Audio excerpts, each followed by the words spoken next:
other title for this morning's conversation might have included opposing thoughts. Here comes my hope. There goes my hope. I'm calling it the pendulum of Holy Week. It's swinging between varying degrees of hopefulness and hopelessness. And as the kids learned at children's time this morning, and I think they'd already done some studying about this, the entry of Jesus into Jerusalem was set against the entry of Pilate and the might represented by the armies of Rome who were entering the city to keep the peace. Their presence was a reminder of a loss of hope. And with every clink of armor, with every sound of a chariot wheel on cobblestone, with every glint of sunlight bouncing off of a shield, the people would have been reminded they had lost hope. They were under foreign rule. They did not control their own destiny, and they had this feeling of oppression. They were oppressed. So at the same time, the entry of an itinerant rabbi who came riding in on a donkey had to have been met with the idea of, here comes hope, something different, somebody who's going to do something to change my life. This parade brought authentic shouts, the waving of the leafy branches and cries of Hosanna, save us, a clear indication that even as hope was hard to find, they were still looking, they were still watching. They still had hope. We all belong to this story. The moments when all seems lost, the moments when our hope is on full display. We have those. And for those of you who have heard the Palm Sunday story before, we look for the reminders of what is yet to come. For those of you who might be hearing this story for the very first time, this is just the beginning of a week that changes everything. And there's place for all of us in the story. So I've been quoting over the last 5 weeks Gregory Boyle in his book, Cherished Belonging, The Healing Power of Love in Divided Times. And this just leapt off the page at me for this Sunday. He wrote, meek and humble always creates a thoroughfare to something more expansive. Always. Meek and humble always creates a thoroughfare to something more expansive. The entry of Jesus into Jerusalem, meek and humble, created a thoroughfare of hope, of possibility, of dreaming, of connection, of faith. In the moment, his followers, his friends, his disciples, the people who just happened to be standing around, they felt themselves in what Boyle calls a world that was divinity drenched. Don't you just love that? I'd like to live in a world that's divinity drenched, and I don't mean the candy. The meek and humble entry told people with God, anything is possible. Here comes hope. We see it. It's there. It doesn't look like we thought it was going to look like, but it's there. There is hope. So think about what that must have been like. Think about what it could be now. A palpable sense of hope and joy. To stand next to a stranger and see a friend. To stand with a friend and feel a sense of possibility of what could happen when we work together. To stand by somebody with whom we might disagree, and instead of seeing what we disagree on, to see our common ground, to see our belonging to one another, not just our division or our difference. I'm going to quote him one more time because it's so good. Boyle writes that negativity does not advance evil, but it keeps us stuck in the place where we don't believe in our own goodness. I'm going to read that again because it means something. Negativity does not advance evil, but it just keeps us stuck in the place where we don't believe in our own goodness. And if we don't see our own goodness, can we see it in anybody else? Palm Sunday is not about negativity. I hope you've had that feeling today. Jesus' meek and humble entry created something more expansive than what they had ever known before. Even the friends who had walked with Jesus during his ministry saw things in a new way. A page had turned. And yes, on the other end of the city, the might of the empire was on full display. But at the meek and humble parade, the margins of division and separation were being erased. And people saw the possibility of walking together in holiness, in community, in hope. That's the Palm Sunday message we look for, that we listen for, that we need. That's the message we need. But on an interesting note, see, we could stop there and say that's Palm Sunday. But there's more to it than that. Because interestingly enough, the story we heard from the Gospel of John, even without the asides, that event takes place in John's Gospel before this parade. I always thought it was different. I always thought it was after the parade. But when I started thinking about it and reading again, I realized that in John's Gospel, the washing of Jesus' feet with the expensive ointment, the challenge by Judas of why this was being allowed, the full display of difference of thought as to what and who Jesus was in the world, that story was told for all to hear. The next verses, if we had continued, go on like this. When the great crowd of the people learned that he was there, Jesus, they came not only because of Jesus, but also to see Lazarus, whom he had raised from the dead. So the chief priests planned to put Lazarus to death as well, since it was on account of him that many were believing in Jesus. The next day, the great crowd that had come to the festival heard that Jesus was coming to Jerusalem. So they took branches of palm trees and went out to meet him, shouting, "Hosanna! Blessed is the one who comes in the name of the Lord, the King of Israel." The next day.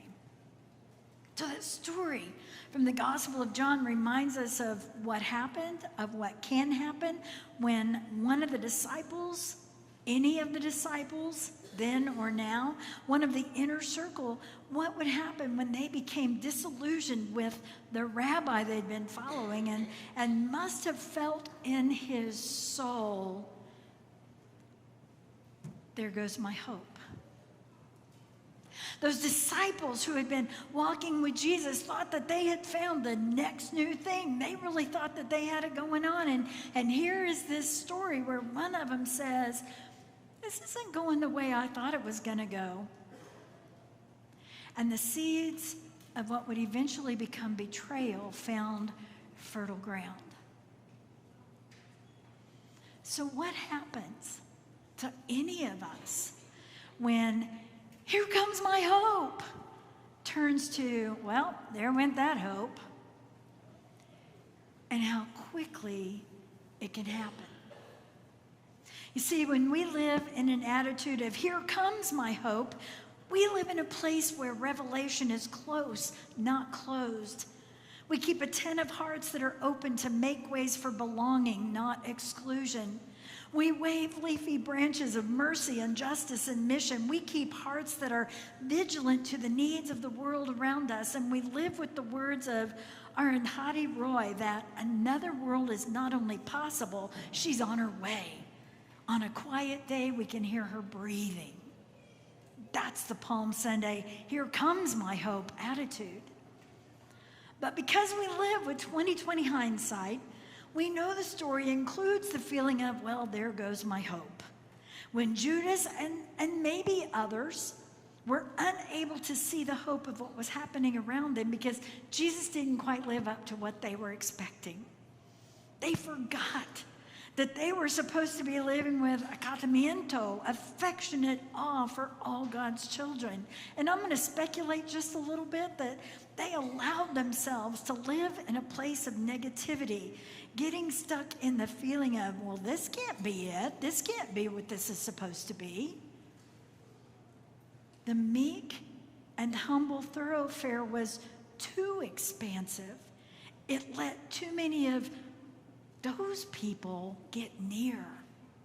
And we're told that Judas in particular forgot what the invitation was from the very beginning. There were always going to be the poor with us. And what are you going to do about it? There will always be someone in need. Will you see them? Judas forgot his connection to the group, to Jesus, to the movement. Judas forgot that Jesus was calling disciples and friends to be radical. Radical, that's still the call. Judas forgot that Jesus saw the other parade, and here we go. Are y'all ready? Because I'm going to say it. I'm going to step out and be fully in front of you when I say this. Judas forgot that Jesus saw the other parade and only felt love for the people who were participating. Jesus felt love for the ones who by the end of the week were working in different reasons, working to rid him of his life. He looked at them and only saw them and felt love. Do we ever talk about that enough? Can we ever say that enough? That Jesus looked at the ones who would persecute him. Jesus looked at the ones who would deny him, who would betray him, and he only felt love. That's the source of our cherished belonging. Not to see the ones that we think might be persecuting us and think, well, you are going to HE double toothpicks, or God has no business caring about you. Jesus only saw them and felt love. Is it any wonder he was calling people not to be same old, not to be status quo, but to be radical? We are called to be radical for at least one that was too expansive. During this meek and humble parade where people waved leafy branches. So today we begin a walk through this time we call Holy Week. And you may have done this journey every year for your entire life, and I won't even put a number on that. And again, this may be your first encounter with the stories that we will hear. We began with a celebration. We began with the leafy branches and the Hosanna and save us, and blessed is the one who comes in the name of the Lord, and here comes my hope. But for one, even before that happened, hope was gone. Where are we? Where are the people around us? Are there people who are living in that hopelessness of life? Because I'll tell you, we know the story, and our story is a hopeful story. Here comes my hope. And that's what we have to share. And so I'm going to challenge all of us to take time to observe this week. Not to just go from Palm Sunday and a great Easter egg hunt to next Sunday morning and Easter and the new clothes and woohoo, we got from one week to the next, but to take time to consider an upper room where Jesus washed feet, to consider a garden called Gethsemane where he prayed, to consider a hasty trial that was organized in the middle of the night, and to consider a place of execution on a hill outside of Jerusalem. Today, here comes my hope. This week, we allow ourselves to think, there goes my hope, there it went. Knowing that next Sunday, we will celebrate resurrection and new life, and the radical life that a risen Christ will call us to. So we began with leafy branches. We began with the celebration of King of Kings and Lord of Lords. We end with a hymn that's found in the black hymnal in front of you, found on page 2111.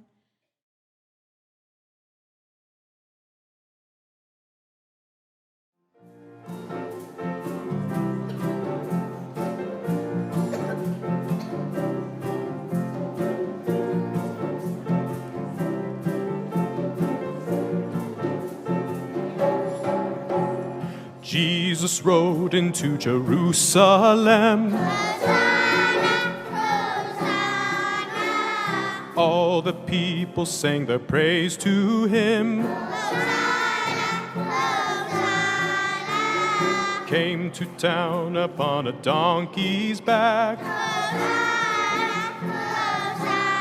Hosanna. Seems so lowly, but he's Lord in fact. Hosanna,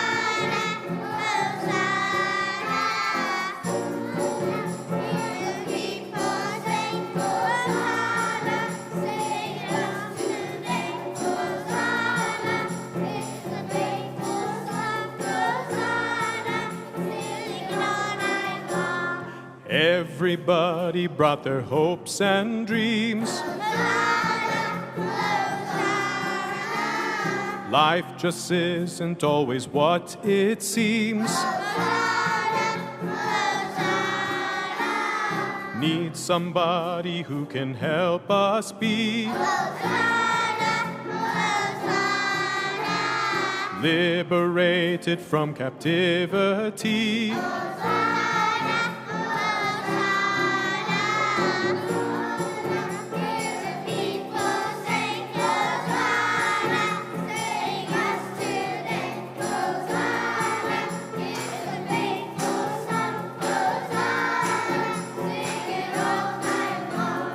Hosanna, hear the people say, Hosanna, save us today. Hosanna, it's a faithful